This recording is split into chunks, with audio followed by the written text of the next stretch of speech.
Salutations en Wolof.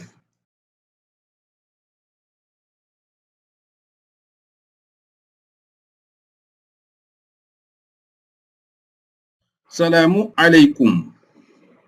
Que la paix soit sur vous. Wa alaikumu salam. Et sur vous aussi. Jara kewu. Bonjour. Jara kendo. Bon après-midi. Jara ngonal. Bonsoir.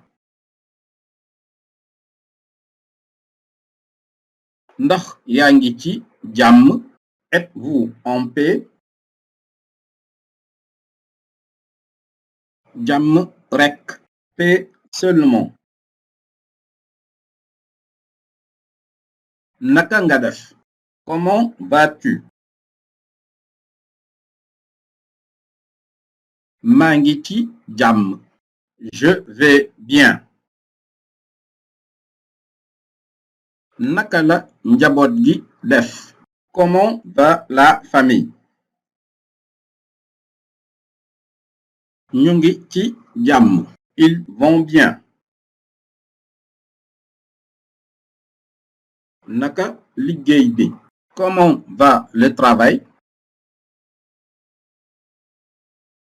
Mi ngi dox. Ça marche. Naka nga def ak coono bi? Comment vas-tu avec la fatigue? Maa ngi ci jàmm. Je vais bien.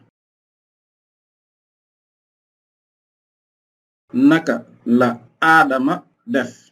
Comment va Adam? Adama ngi ci jàmm. Adam va bien.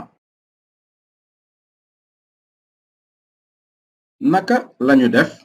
Xale yi. Comment vont les enfants?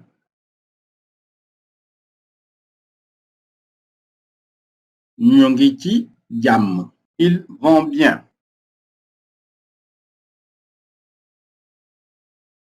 Dalal ak jàmm. Bienvenue. Jërëjëf. Merci.